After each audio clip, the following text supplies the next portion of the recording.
What does it mean to be a good person?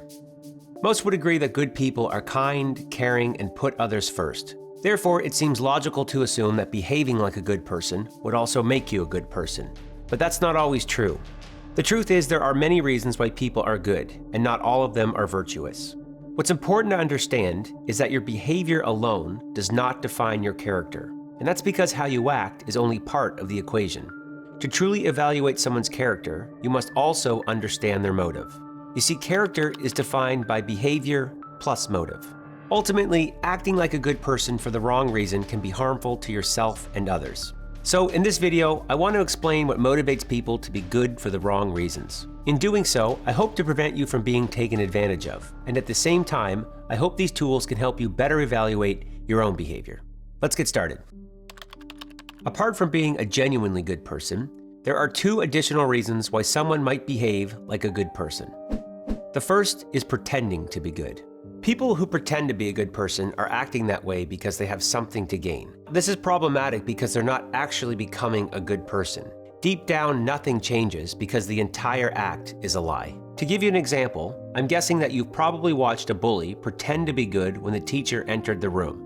And if you have, I'm guessing that you didn't suddenly believe that they were a good person. In this case, the bully only pretends to be nice because they want to avoid getting in trouble. And unfortunately, this facade doesn't change who they are, because the minute the teacher leaves, the bully reverts to their old ways. In general, people stand to gain two things when they pretend to be nice.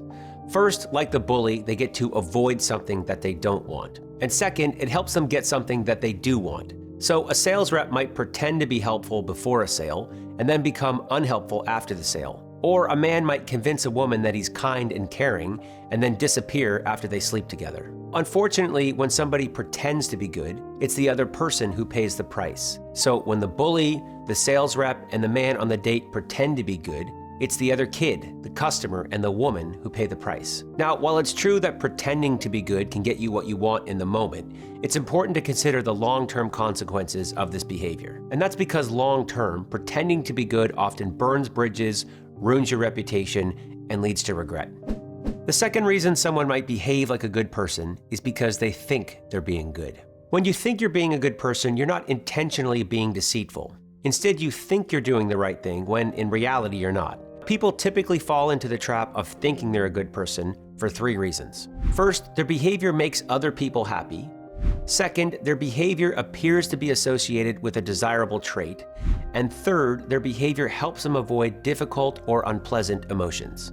Here's an example. Maybe you have no interest in taking over your father's business, but you know it will break his heart if you don't. In this case, it's easy to think you're being a good person by saying yes, and that's because doing so makes your father happy, appears to be honorable, and lets you avoid feeling guilty. Here's another example. Maybe you have a business partner who quickly becomes confrontational if they don't get their way. Well, in this case, it's easy to think you're being a good person by letting them have their way.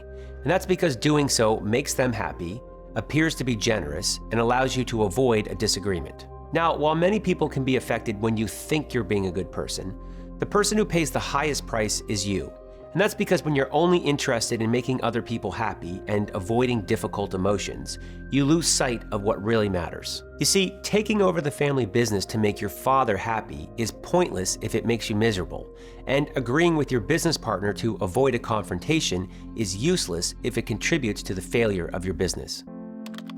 Let's talk about what it means to be a genuinely good person. Genuinely good people act that way because they are led by values, morals, and the belief that they are doing the right thing. They aren't interested in harming other people to get what they want, but they're also not willing to neglect themselves to keep everyone else happy. Given this information, here are 4 ideas that can help you become a genuinely good person. Idea number 1 is take note of behaviors that lead to punishment. There's a reason why bullies get expelled, criminals go to jail, and unfaithful husbands end up divorced. And that is, our society considers those behaviors to be wrong. As a general rule of thumb, if your behavior leads to some form of punishment, then take that as a sign that you're probably not being a good person. And if you find yourself in this situation, then it's time to rethink what you're doing. Idea number 2 is ask if your behavior is harmful. One way that you can evaluate your behavior is by asking yourself the following question. Is my behavior negatively affecting someone's life? As you've seen with the examples above, when the bully pretends to be nice, the other child is affected. And if you take over your father's business to keep him happy, then your life is affected. Now, at times, this question won't be easy to answer, and that's because sometimes the best decisions appear to be harmful. As an example, you could easily conclude that ending a relationship with somebody who loves you will negatively affect their life, and that's because heartbreak is painful and miserable to experience. But when you find yourself in situations like this, it helps to consider what is best for the greater good. So yes, heartbreak is brutal, but it's better than being in a relationship with somebody who doesn't love you. And the truth is, in time, ending the relationship can improve both your life and your partner's life. And that's because doing so gives the both of you the opportunity to find a relationship where the feeling of love is mutual. Idea number 3 is consider life after the chase. Your brain has a built-in reward system that motivates you to take action. Anytime you do something that increases your odds of survival, your brain releases chemicals that produce feelings of pleasure. This explains why we find eating, sex, and making money so enjoyable. Because this pleasure feels so good, people can often become fixated on the reward, and as a result, they don't think about what they're doing. Ultimately, this desire for the reward can lead people to behave in less than desirable ways. As an example, a sales rep might promise a customer the moon just to receive a commission check. Or a man might go to great lengths to win over a woman just to feel accepted and desirable. Unfortunately, when you're overcome by the intoxicating nature of rewards, you often forget to think about what life looks like after the chase. Landing a big sale leads to years of customer service, and committing to one woman requires that you give up some freedom. Ultimately, if you're leading people on just to receive a reward, then you're being deceitful, and in doing so, you hurt those people. So knowing this, here are 2 ways that you can prevent yourself from making this mistake. First, ask yourself if you want the life that comes after the chase. If you don't want to provide years of customer service after making a sale, then don't make the sale. And second, make your intentions clear. So if you're dating, but you're only interested in a casual relationship, then make that evident upfront.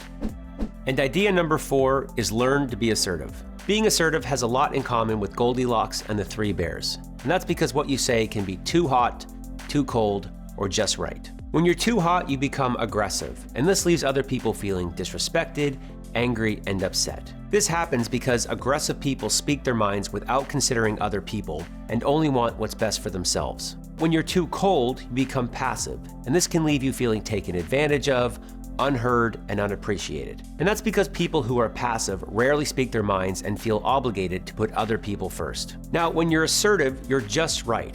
And that's because you feel comfortable voicing your opinion, but at the same time, you also remember to consider other people. Ultimately, being assertive helps other people feel respected, understood, and appreciated, and it helps you maintain control of your life. Given this information, here are 6 ideas that can help you become more assertive. Number 1 is be clear and direct when making your point. Number 2 is be respectful. Number 3 is avoid blaming others. Number 4 is make your request reasonable. Number 5 is keep your emotions under control. And number 6 is be less concerned with being right and more concerned with doing what's best. All right, before I go, I want to explain a trap that people can often get stuck in when trying to be a genuinely good person. And to do that, I'll tell you a personal story. For about a decade, I was the co-founder of Flow Cycling, a business that manufactured high-end carbon fiber race wheels for road and triathlon bikes. We use 1% of all sales to fund a charitable program that we called Bike for a Kid.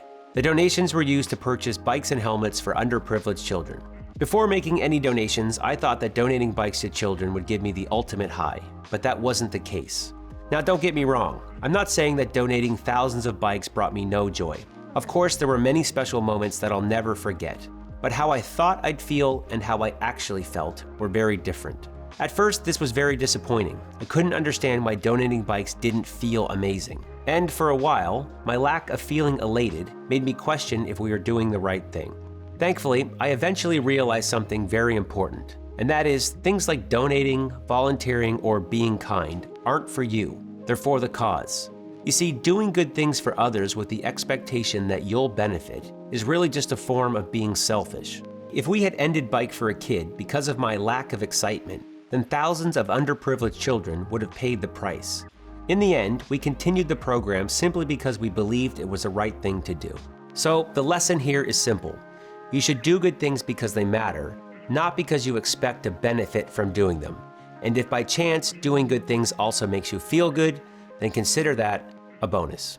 I can't thank you enough for watching this video, and I hope it was helpful. Now, I am shamelessly trying to grow this channel, so it would mean the world if you could subscribe, like, and share the video. Believe it or not, it takes over 100 hours to make these videos, so any help would be greatly appreciated. If you want more information like this, I highly recommend you check out my app, Aware. Aware is a self-improvement based meditation app, and it has dozens of courses that teach you important skills like how to make better decisions, build good habits, and develop more self-confidence. The app combines all of those lessons with guided meditation, which helps you develop the state of mind and self-awareness needed to apply what you've learned in the lessons. On top of that, you also get the benefits of meditation, like improved focus and sleep, plus a reduction in negative emotions like stress, anxiety, and sadness. So if you like the type of content you see on this channel and self-improvement in general, then I think you'll love Aware. It's available on iOS, Android, and the web, and you can get started today for free with the links below in the description. As a final note, I've also got a list of helpful resources linked below,